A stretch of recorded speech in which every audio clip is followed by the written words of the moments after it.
ಎಲ್ರಿಗೂ ನಮಸ್ಕಾರ. ಇವತ್ತು ನಾನು ಸಂಡೂರಿನ ಕಡೆ ಪ್ರಯಾಣವನ್ನು ಮಾಡ್ತಾ ಇದ್ದೀನಿ.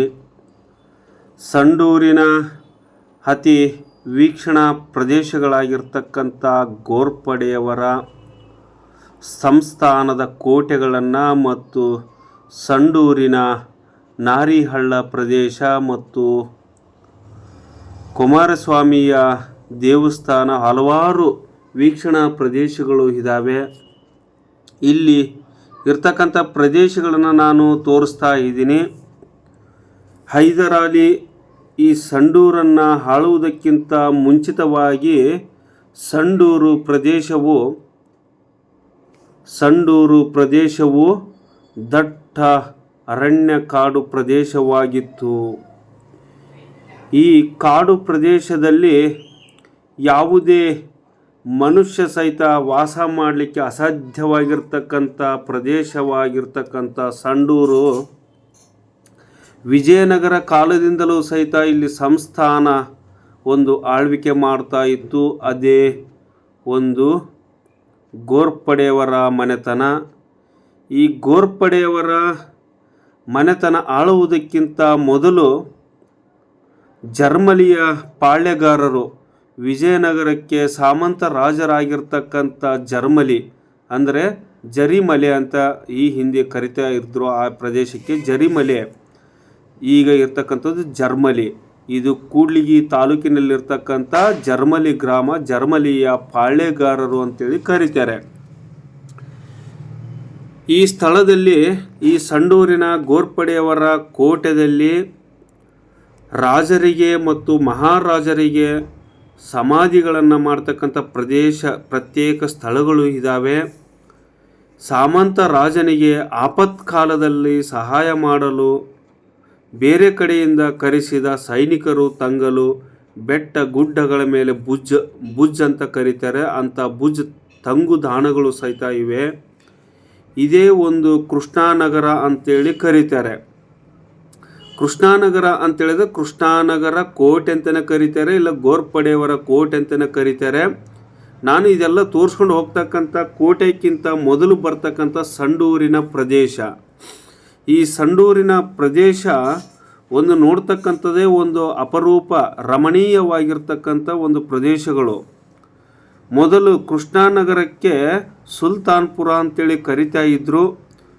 ಗೋರ್ಪಡೆಯವರ ರಾಜವಂಶಸ್ಥರ ಮಕ್ಕಳುಗಳ ಹೆಸರುಗಳನ್ನು ಅವರ ಅಧೀನದಲ್ಲಿ ಬರುವ ಗ್ರಾಮಗಳಿಗೆ ನಾಮಕರಣವನ್ನು ಮಾಡ್ತಾರೆ.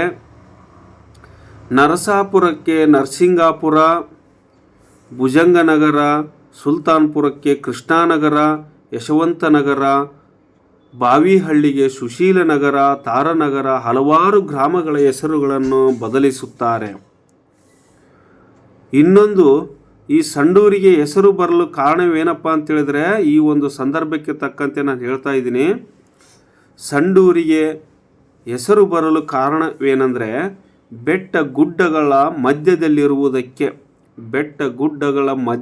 ಇರುವುದಕ್ಕೆ ಸಂದಿನಲ್ಲಿ ಇರುವುದಕ್ಕೆ ಸಂದೂರು ಅಂತೇಳಿ ಕರಿತಾ ಇದ್ರು ಈ ಹಿಂದೆ. ಕಾಲಾನುಕ್ರಮದಲ್ಲಿ ಸಂಡೂರು ಅಂತೇಳಿ ಜನ ಕರೀತಾರೆ. ಅಂದರೆ ಕರಿತಾ ಸಂದೂರು ಹೋಗಿ ಸಂಡೂರು ಆಗ್ತದೆ. ಇದು ಸಮೃದ್ಧ ವನಸರಿಯಿಂದ ಕೂಡಿದ ಅಪಾರ ಬೆಲೆ ಬಾಳುವ ಖನಿಜ ಸಂಪತ್ತಿನಿಂದ ಕೂಡಿದ ಈ ಪ್ರದೇಶ, ನೀವು ನೋಡ್ತಾ ಇರತಕ್ಕಂಥ ಪ್ರದೇಶ, ಸುಂದರ ಬೆಟ್ಟ ಗುಡ್ಡಗಳಿಂದ ಹಲವಾರು ನೈಸರ್ಗಿಕ ಕೆರೆಗಳನ್ನು ಹೊಂದಿದ ಈ ಸುಂದರ ನಾಡು ಸಂಡೂರು. ಇಲ್ಲಿನ ಬೆಟ್ಟ ಗುಡ್ಡಗಳು ಮಲೆನಾಡು ಸೊಬಗನ್ನು ಹೊಂದಿದೆ. ನಾರಿಹಳ್ಳ ಜಲಾಶಯ, ಕುಮಾರಸ್ವಾಮಿ ದೇವಸ್ಥಾನಗಳ ಪ್ರಾಚೀನ ಕಾಲದ ದೇವಸ್ಥಾನ, ಮ್ಯಾಂಗನೀಸ್ ಖನಿಜ ಸಂಪತ್ತು, ಹೇರಳವಾದ ಸಂಪತ್ತಿನಿಂದ ಕೂಡಿದ ಈ ಸಂಡೂರು. ಗಾಂಧೀಜಿಯವರು ಸಹಿತ ಈ ಸಂಡೂರಿಗೆ ಭೇಟಿ ನೀಡಿದ್ದರು. ಅದು ಸೆಪ್ಟೆಂಬರ್ನಲ್ಲಿ. ಆ ಸೆಪ್ಟೆಂಬರ್ನಲ್ಲಿ ಭೇಟಿ ನೀಡಿದ ಸಮಯದಲ್ಲಿ ಸೆಪ್ಟೆಂಬರ್ ಸಿ ಇನ್ ಸಂಡೂರು ಅಂತೇಳಿ ಕರೀತಾರೆ. ಯಾಕಂತೇಳಿದರೆ ಸೆಪ್ಟೆಂಬರ್ನಲ್ಲಿ ಕಾಶ್ಮೀರವನ್ನು ನೋಡಿದಂತೆ ಆಗ್ತದೆ. ಸೆಪ್ಟೆಂಬರ್ ಇನ್ ಸಂಡೂರು ಅಂತೇಳಿ ಅಂದರೆ ಕಾಶ್ಮೀರನಷ್ಟೇ ನೈಸರ್ಗಿಕ ಸಂಪತ್ತು ಮತ್ತು ವನಸಿರಿಯ ಸಂಪತ್ತನ್ನು ಹೊಂದಿರತಕ್ಕಂಥ ಪ್ರದೇಶ ಅಂತೇಳಿ ಮಹಾತ್ಮ ಗಾಂಧೀಜಿಯವರು ಭೇಟಿ ಕೊಟ್ಟಂಥ ಸಮಯದಲ್ಲಿ ಹೇಳಿರ್ತಾರೆ. ಇದಕ್ಕೆ ಸಂಡೂರನ್ನು, ನಮ್ಮ ಬಳ್ಳಾರಿ ಜಿಲ್ಲೆಗೆ ಸಂಡೂರನ್ನು ಓಯಾಸಿಸ್ ಸಂಡೂರ್ ಅಂತ ಕರೀತಾರೆ. ಯಾಕಂತೇಳಿದರೆ ಅಪಾರವಾದ ಸಂಪತ್ತು ಭರಿತವಾಗಿರ್ತಕ್ಕಂಥ ಪ್ರದೇಶ, ಹಲವಾರು ನೈಸರ್ಗಿಕ ಕೆರೆಗಳನ್ನು ಹೊಂದಿರತಕ್ಕಂಥ ಪ್ರದೇಶ, ಹಲವಾರು ಕಾಡು ಗುಡ್ಡಗಳನ್ನು ಹೊಂದಿರತಕ್ಕಂಥ ಪ್ರದೇಶ. ಈ ಸ್ಥಳಗಳನ್ನು ನೋಡ್ತಕ್ಕಂಥದ್ದೇ ಒಂದು ಅಪರೂಪ. ಈ ಅಪರೂಪದಲ್ಲಿ ನಾರಿಹಳ್ಳ ಡ್ಯಾಮ್ ಅಂತ ಕರೀತಾರೆ, ನಾರಿಹಳ್ಳ ಅಂತ ಕರೀತಾರೆ. ಇದು ಒಂದು ಪುರಾತನ ಕಾಲದ ಒಂದು ಡ್ಯಾಮ್, ಪುರಾತನ ಕಾಲದ ಒಂದು ಹಳ್ಳ ಅಂತ ಕರೀತಾರೆ. ಈ ಒಂದು ನಾರಿಹಳ್ಳದಲ್ಲಿನೇ ಮಾನಸ ಸರೋವರ ಶ್ರೀನಾಥ್ ಅವರು ತೆಗೆದಿರ್ತಕ್ಕಂಥದ್ದು. ನೀನೇ ಸಾಕಿದಾರಗಿಣಿ ಹದ್ದಾಗಿ ಬಂದು ಕುಕ್ಕಿತ್ತಲ್ಲೋ ಹಾಯಾಗಿ ಇದೆಯಲ್ಲೋ ಅಂತೇಳಿ ಆ ಸಾಂಗು ಹಾಡಿರ್ತಕ್ಕಂಥದ್ದು ಮಾನಸ ಸರೋವರ ಸಾಂಗು ಇದೇ ಹಳ್ಳದಲ್ಲಿ. ಮತ್ತು ಮಳೆ ಬಂತು ಮಳೆ ಅಂಥೇಳಿ ಫುಲ್ಲು ಮೂವಿಯನ್ನು, ಅಂದರೆ ಸಂಪೂರ್ಣ ಮೂವಿಯನ್ನು ಈ ಕೃಷ್ಣಾನಗರ ಕೋಟೆಯಲ್ಲಿ ನಾವು ಭೇಟಿ ಕೊಡ್ತಕ್ಕಂಥ ಕೃಷ್ಣಾನಗರ ಕೋಟೆಯಲ್ಲೇ ಮಳೆ ಬಂತು ಮಳೆ, ಅರ್ಜುನ್ ಸರ್ಜಾ ಮತ್ತು ಕುಮಾರಿ ಮಾಧವಿ ಮತ್ತು ವಜ್ರಮುನಿ ಅಂತ ಮಹಾ ಮೇಧಾವಿಗಳು ಸಿನಿಮಾವನ್ನು ಈ ಕೃಷ್ಣಾನಗರ ಕೋಟೆಯಲ್ಲೇ ತೆಗೆದಿದ್ದಾರೆ. ಈಗ ಕೃಷ್ಣಾನಗರ ಕೋಟೆಗೆ ನಾವು ಭೇಟಿ ಕೊಡ್ತಾ ಇದ್ದೀವಿ. ಇದು ಎಂಟ್ರೆನ್ಸು ನೋಡಿ, ಇದು ಎಂಟ್ರೆನ್ಸ್ ಆಗಿರ್ತದೆ. ಈ ಗೋರ್ಪಡೆಯವರ ನಾನು ಇತಿಹಾಸವನ್ನು ಹೇಳ್ತಾ ಹೋಗ್ತೇನೆ, ನೀವು ನೋಡಿ. ಸಿದ್ದೋಜಿರಾವ್ ಗೋರ್ಪಡೆ ಕ್ರಿಸ್ತಶಕ 1640ರಿಂದ 1949ರವರೆಗೆ ಅವರ ಆಳ್ವಿಕೆಯನ್ನು ಮಾಡ್ತಾರೆ. ಇವರು ಮೊದಲ ಅರಸ, ಗೋರ್ಪಡೆ ಕಾಲದ ಮೊದಲ ಅರಸ. 1649ರಲ್ಲಿ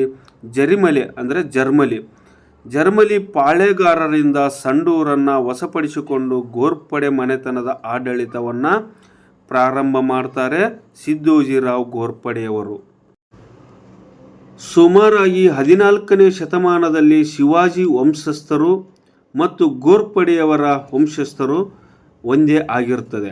ಈ ಗೋರ್ಪಡೆ ಅಂತೇಳಿ ಹೆಸರು ಯಾಕೆ ಬಂತು ಅಂತೇಳಿ ನಾನು ಹೇಳೋದಾದರೆ, ಗೋರ್ಪಡೆ ಅಂದರೆ ಕೆಳನ ಅನ್ನೋ ಒಂದು ಕೋಟೆಯನ್ನು, ಅಂದರೆ ಇವರು ಒಂದು ವಂಶಸ್ಥರು ಕೆಳನ ಅನ್ನೋ ಒಂದು ಕೋಟೆಯನ್ನು ಉಡ ಅಂತೇಳಿ ನಿಮಗೆ ಸರೀಸೃಪ ಅಂತ ಕರೀತಾರೆ.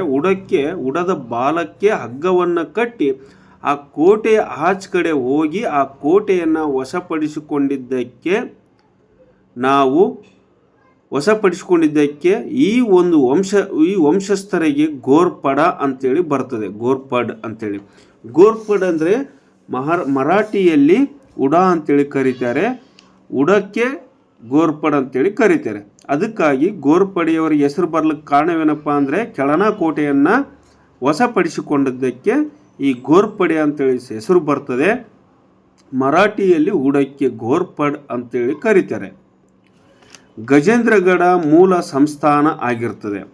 ಸಂಡೂರು, ತಿರುಚನಾಪಳ್ಳಿ ತಮಿಳುನಾಡು ಮತ್ತು ಆಂಧ್ರದ ಗುತ್ತಿ ಇವರೆಲ್ಲರೂ ಗೋರ್ಪಡೆ ವಂಶಸ್ಥರು, ಮರಾಠರ ವಂಶಸ್ಥರು ಆಳ್ವಿಕೆಯನ್ನು ಮಾಡ್ತಾರೆ. ಈ ಮರಾಠರು ಅಂತೇಳಿದರೆ ಪೇಶ್ವೆರು ಅಂತೇಳಿ ಕರಿತೇವೆ. ಅವರ ಅಧೀನದಲ್ಲಿ ಅವರ ವಂಶಸ್ಥರೇ ಆಗಿರ್ತಕ್ಕಂಥ ಅವರ ಅಧೀನದ ಪ್ರಕಾರ ಕೆಲಸವನ್ನು, ಆಡಳಿತವನ್ನು ಮಾಡ್ತಾರೆ. ಗೋರ್ಪಡೆಯವರು ಜೀವಂತ ನಾಗರ ಹಾವಿಗೆ ಪೂಜೆ ಮಾಡ್ತಾ ಇದ್ರು ಅನ್ನೋದು ಶಾಸನಗಳು ಹೇಳ್ತವೆ. ಮತ್ತು ಕೊಲ್ಲಾಪುರ ಮಹಾಲಕ್ಷ್ಮಿಗೆ ಮೂರ್ತಿಯ ಪೂಜೆ, ಅಂದರೆ ಕೊಲ್ಲಾಪುರ ಮಹಾಲಕ್ಷ್ಮಿಯ ಮೂರ್ತಿಯನ್ನು ಹೊಡೆದು ಹಾಕಿದ ಸಮಯದಲ್ಲಿ ಮರಳಿ ಮೂರ್ತಿಯನ್ನು ಪ್ರತಿಷ್ಠಾಪಿಸಿದರು ಅನ್ನೋದಿದೆ. ಮತ್ತು ಈ ಕೋಟೆಯ ಬತೇರಿಗಳ ಮೇಲೆ ಆಂಜನೇಯ ದೇವಸ್ಥಾನ.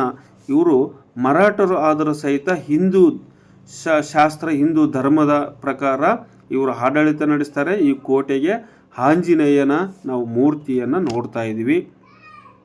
ಕೊಲ್ಲಾಪುರ ಮಹಾಲಕ್ಷ್ಮಿ ನಾವು ಮೂರ್ತಿಯ ಪ್ರತಿಷ್ಠಾಪಿಸಿದ ನಂತರ ಇವರು ಬೈರಜಿ ವಂಶಸ್ಥರು.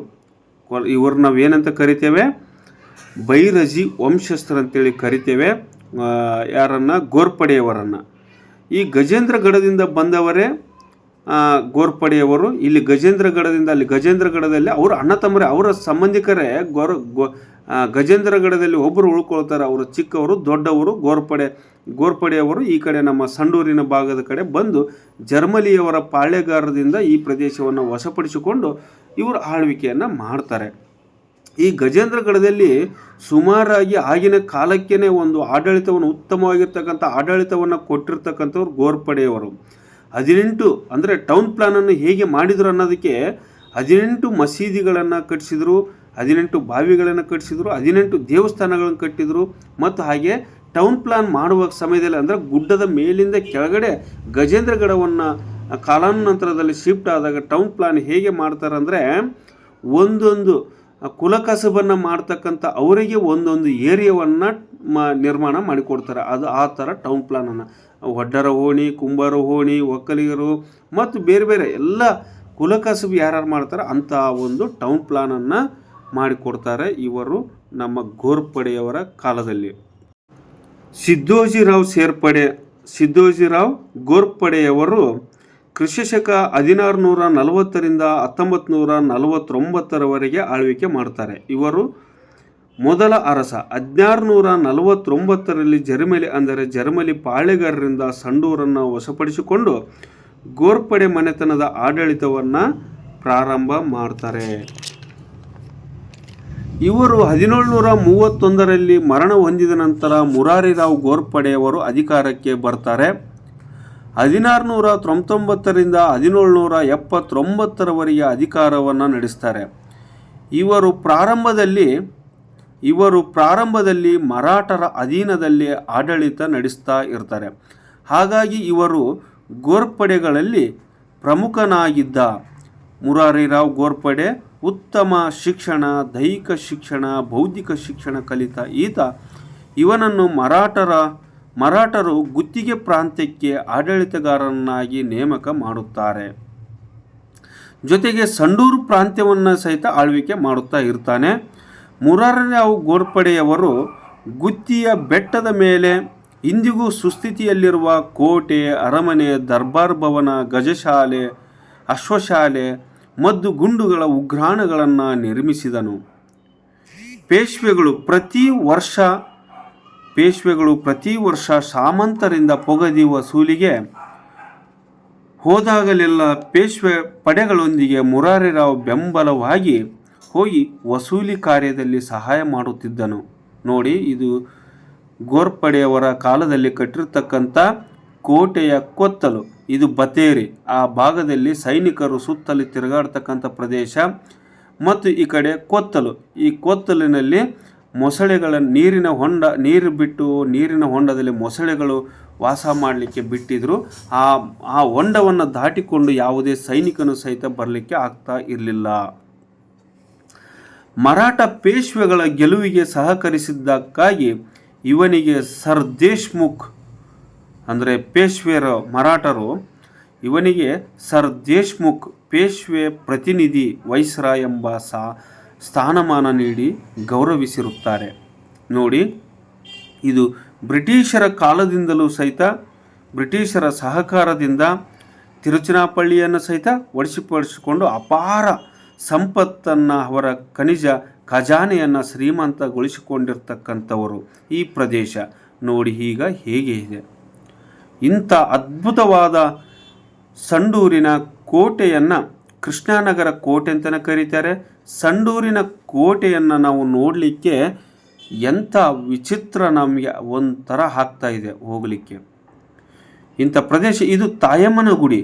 ಇದು ಗೋರ್ಪಡೆಯವರ ಮನೆತನ ಕಾಲದಿಂದಲೂ ಸಹಿತ ಒಂದು ತಾಯಮ್ಮನ ಗುಡಿ ಅಂತೇಳಿ ಇದೆ. ಇದು ಅತಿ ಚಿಕ್ಕದಾಗಿ, ಯಾವುದೇ ಜೀರ್ಣೋದ್ಧಾರ ಬೇರೆ ಬೇರೆ ಯಾವುದು ಡೆವಲಪ್ಮೆಂಟ್ ಮಾಡಿಲ್ಲ.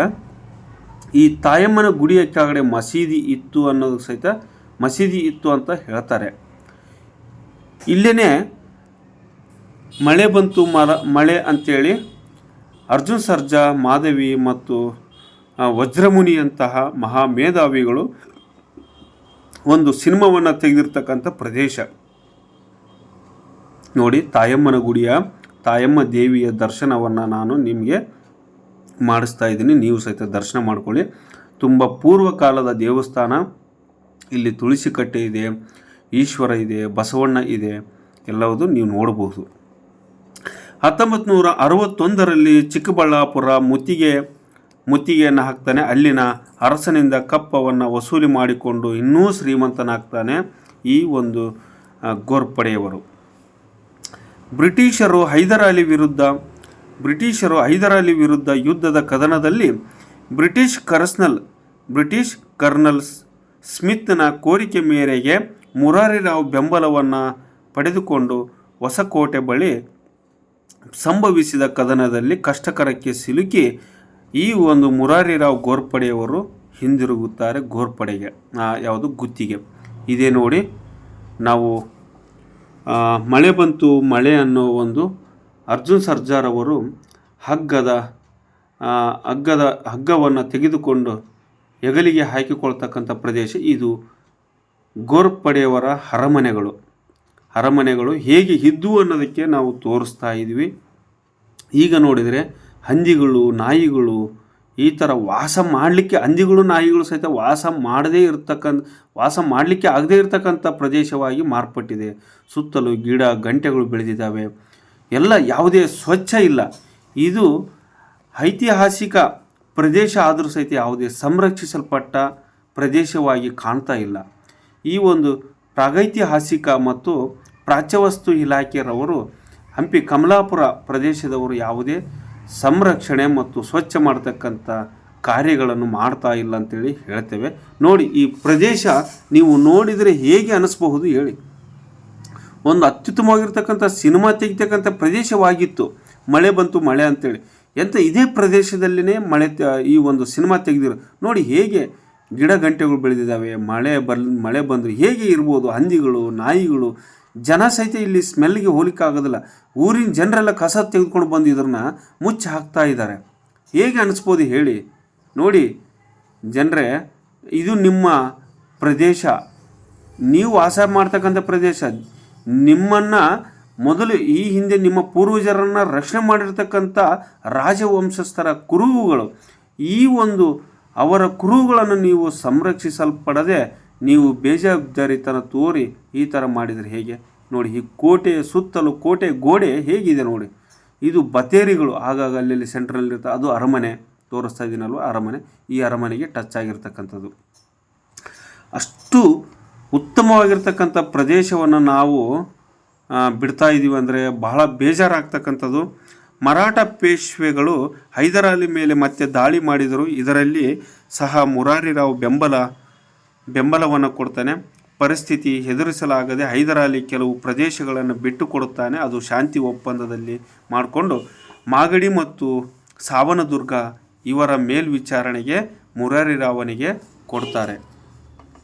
ಕರ್ನಾಟಕ ಪ್ರಾಂತ್ಯದ ಸರ್ದೇಶಾಯಿ ಎಂದು ಮುರಾರಿರಾವ್ ಗೋರ್ಪಡೆಯವರನ್ನ ಕರೀತಾರೆ.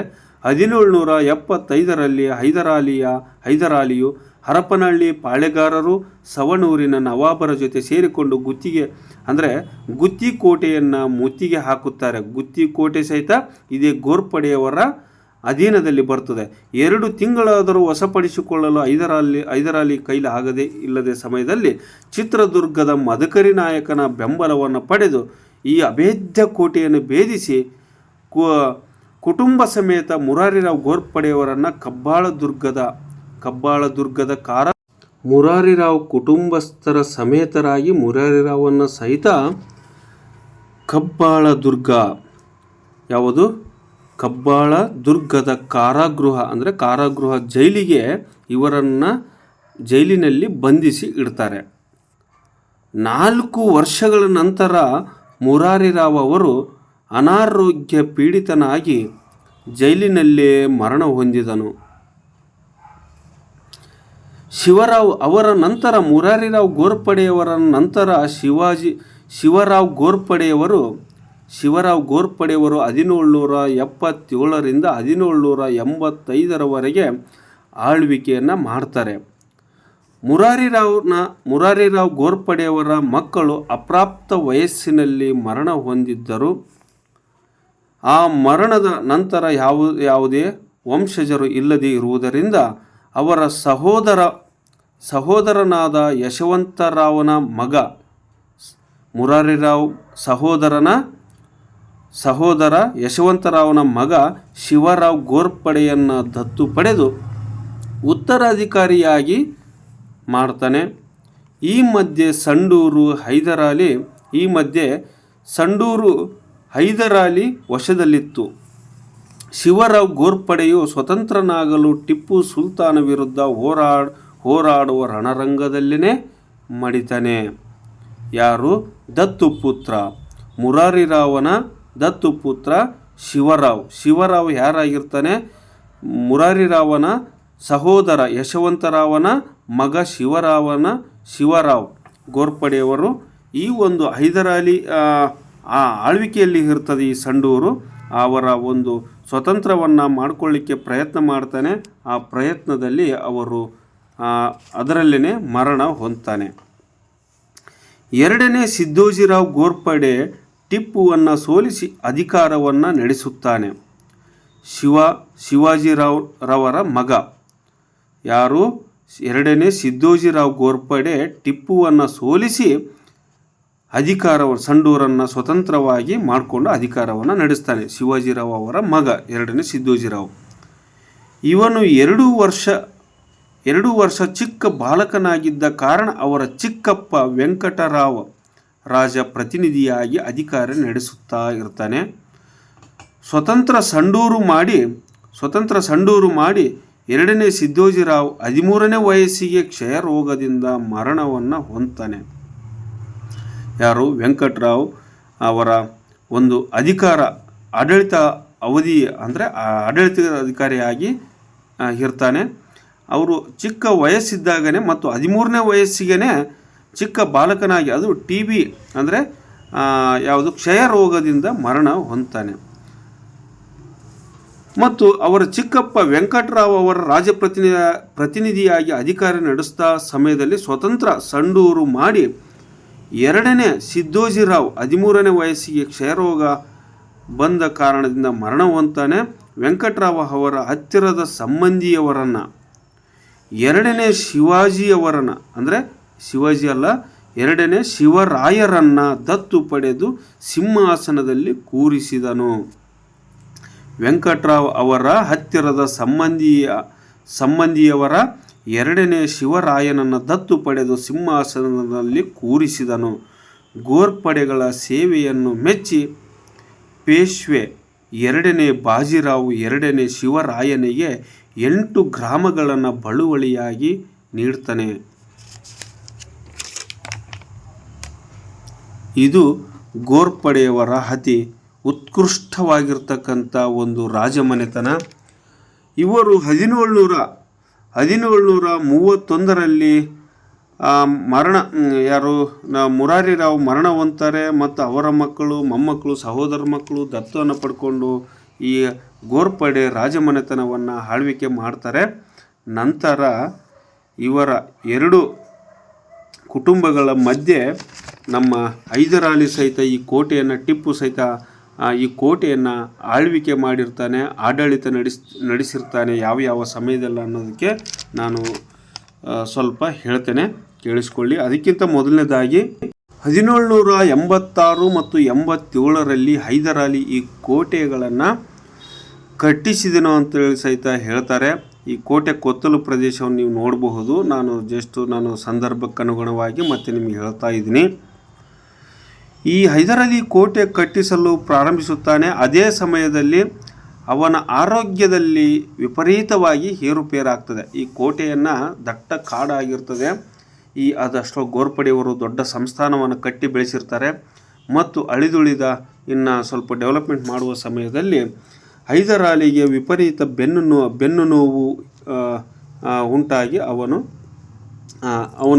ಅವನ ನಂತರ ಮಗನೇ, ಯಾರ ಮಗ? ಹೈದರಾಲಿಯ ಮಗ ಟಿಪ್ಪು 1792ರಲ್ಲಿ ಹೈದರಾಲಿ ತೀರಿಕೊಂಡ ನಂತರ ಅವನ ಮಗ ಟಿಪ್ಪು ಸುಲ್ತಾನ ಈ ಕೋಟೆಯನ್ನು ಕಟ್ಟಲು ಮತ್ತೆ ಪ್ರಾರಂಭಿಸ್ತಾನೆ. ಈ ಕೋಟೆ ಪ್ರದೇಶವು ಜನವಸತಿ ಪ್ರದೇಶವಾಗಿರಲಿಲ್ಲ. ಆದರೆ ಈ ಸಂಡೂರಿಗೆ ಹತ್ತಿರವಿರುವ ಯರ್ರೋಬನಹಳ್ಳಿ ಅಂದರೆ ಇದರ ಮೂಲ ಹೆಸರು ಸುಲ್ತಾನ್ಪುರ ಅಂತೇಳಿ ಕರೀತಾರೆ. ಕೃಷ್ಣನಗರಕ್ಕೆ ಸುಲ್ತಾನ್ಪುರ ಅಂತ ಕರೀತಾರೆ. ಯರ್ರೋಬನಹಳ್ಳಿ, ಅಲ್ಲಿ ಆ ಗ್ರಾಮದಲ್ಲಿ ತಿರುಚನಾಪಳ್ಳಿಯಿಂದ ಜನರನ್ನು ಕರೆಸ್ಕೊಂಡು ಬಂದು, ಅಂದರೆ ಆಗಿನ ಕಾಲದಲ್ಲಿ ನಮ್ಮ ಯಾರು ಟಿಪ್ಪುವಿನ ಕಾಲದಲ್ಲಿ ತಮಿಳುನಾಡಿನ ತಿರುಚನಾಪಳ್ಳಿಯಿಂದ ಜನರನ್ನು ಕರೆದುಕೊಂಡು ಬಂದು ಯುದ್ಧಕ್ಕೆ ಬೇಕಾಗಿರ್ತಕ್ಕಂಥ ಮದ್ದು ಗುಂಡುಗಳನ್ನು ಬಾಂಬುಗಳನ್ನು ತಯಾರಿಸುವ ಕಾರ್ಖಾನೆಯನ್ನಾಗಿ ಮಾಡಿದ್ದ. ಇವತ್ತಿಗೂ ಆ ಸ್ಥಳದಲ್ಲಿ ಈ ಜನರು ಇರುತ್ತಾರೆ.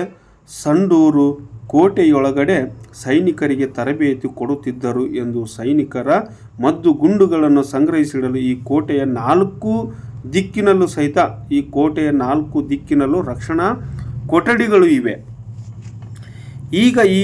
ಈಗ ನೋಡಿದರೆ ಸಹ ಈ ಕೊಠಡಿಗಳು, ಈ ಸಂಗ್ರಹ ಅಂದರೆ ದಾಸ್ತಾನು ಕೊಠಡಿಗಳು ಇವೆ. ಈ ಕೋಟೆಯಲ್ಲಿ ಮಧ್ಯದಲ್ಲಿ ತಾಯಮ್ಮನ ಗುಡಿ ಸಹಿತ ನಾವು ತೋರಿಸಿದ್ದೀನಿ.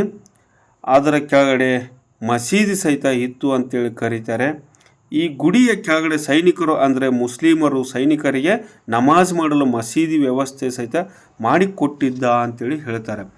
1985ರಲ್ಲಿ ಮಳೆ ಬಂತು ಮಳೆ ಸಿನಿಮಾದಲ್ಲಿ ವಜ್ರಮುನಿ ವಿಲನ್ ಪಾತ್ರದಲ್ಲಿ ನಟಿಸಿರುವುದು ಇಲ್ಲೇ. ಇದರ ಪ್ರಮುಖ ಪಾತ್ರ ವಹಿಸಿದ್ದು ಅರ್ಜುನ್ ಸರ್ಜಾರ್ ಅವರು ನಟಿಸಿದ್ದಾರೆ. ಕುಮಾರಿ ಇಂದಿರಾ ಹೀರೋಯಿನ್ ಆಗಿ ನಟಿಸಿದ್ದಾರೆ. ಅರ್ಜುನ್ ಸರ್ಜಾರ್ ಅವರು ಹಗ್ಗವನ್ನು ತೆಗೆದುಕೊಂಡು ಆ ಒಂದು ಸ್ಥಳದಲ್ಲಿ ಅರಮನೆಯ ಒಳಗಡೆ ಹಗ್ಗವನ್ನು ಹಾಕಿಕೊಂಡು ಒಂದು ದನವನ್ನು ಅಂದರೆ ಎತ್ತನ್ನು ತೆಗೆದುಕೊಂಡು ನಾರಿ ಹಳ್ಳದ ಕಡೆ ಹೋಗ್ತಕ್ಕಂಥದ್ದು. ಅಲ್ಲಿ ನಾರಿ ಹಳ್ಳದ ಕಡೆ ಎತ್ತನ್ನು ಕಟ್ಟಾಕಿ ಮೊಸಳೆಯನ್ನು ಹಿಡಿಯುವ ಒಂದು ಚಿತ್ರಣ ಅಲ್ಲಿ ಕಾಣಬಹುದು. 2ನೆಯ ಶಿವರಾಯ ಗೋರ್ಪಡೆಯವರು ಆದರೆ ಕ್ರಿಸ್ತಶಕ 1818ರಲ್ಲಿ ಮರಾಠರ ಪೇಶ್ವೆಗಳು ಬ್ರಿಟಿಷರ ಪಾಲಾಗ್ತವೆ ಮತ್ತು ಬ್ರಿಟಿಷರಿಗೆ ಶರಣಾಗತರಾಗ್ತಾರೆ. ಮರಾಠರ ಪೇಶ್ವೆಗಳು ಮರಾಠರ ಪೇಶ್ವೆಗಳು ಶರಣಾಗತರಾದ ನಂತರ 2ನೇ ಶಿವರಾಯನ ಗೋರ್ಪಡೆಯವರ ನಂತರ ಈ ಒಂದು ಸಂಡೂರಿನ ಸಂಸ್ಥಾನವು ಮತ್ತು ಮಹಾರಾಷ್ಟ್ರದ ಭಾಗಗಳು ಸಹಿತ ಈ ಬ್ರಿಟಿಷರಿಗೆ ಅಧೀನದ ಸಂಸ್ಥಾನವಾಗಿ ಬೆಳಿತವೆ. 1818ರಿಂದ ಕ್ರಿಸ್ತಶಕ 1947ರವರೆಗೆ ಸಂಡೂರು ಸಂಸ್ಥಾನವು ಬ್ರಿಟಿಷರ ಪರೋಕ್ಷ ಆಳ್ವಿಕೆಯಲ್ಲಿ ನಡೀತದೆ. ಓಕೆ ಫ್ರೆಂಡ್ಸ್, ಇದು ನಿಮ್ಮೆಲ್ರಿಗೂ ನಮ್ಮ ಗೋರ್ಪಡೆ ಮನೆತನದವರ ಸಂಪೂರ್ಣ ಮಾಹಿತಿಯನ್ನು ನಿಮಗೆ ಒದಗಿಸಿಕೊಟ್ಟಿದ್ದೀನಿ ಅಂತ ಹೇಳ್ತಾ, ಈ ಸಂಡೂರಿನ ಗೋರ್ಪಡೆ ಮನೆತನದ ವಿಷಯ ತಿಳ್ಕೊಂಡಿರ್ತಕ್ಕಂಥವ್ರು ನೀವು ನಿಮ್ಮ ಫ್ರೆಂಡ್ಸ್ಗಳಿಗೆ ಈ ವಿಡಿಯೋವನ್ನು ಶೇರ್ ಮಾಡಿ, ಹಾಗೆ ಲೈಕ್ ಮಾಡಿ ಮತ್ತು ನಿಮ್ಮ ಫ್ರೆಂಡ್ಸ್ಗಳ ವಾಟ್ಸಪ್ ಗ್ರೂಪ್ಗಳಿಗೆ ಶೇರ್ ಮಾಡಿ ಅಂತ ಹೇಳ್ತಾ, ಈ ಒಂದು ಯೂಟ್ಯೂಬ್ ಚಾನಲನ್ನು ಸಬ್ಸ್ಕ್ರೈಬ್ ಮಾಡ್ಕೊಳ್ಳದೇ ಇರ್ತಕ್ಕಂಥವ್ರು ಸಬ್ಸ್ಕ್ರೈಬ್ ಮಾಡ್ಕೊಳ್ಳಿ. ಪಕ್ಕದಲ್ಲಿರ್ತಕ್ಕಂಥ ಬೆಲ್ ಐಕಾನ್ ಆಲ್ ಅಂತ ಮಾಡಿ, ಲೈಕ್ ಮಾಡಿ, ಶೇರ್ ಮಾಡಿ. ಇಂತಿ ನಿಮ್ಮ ಪ್ರೀತಿಯ ಬಳ್ಳಾರಿಯ ಯುವ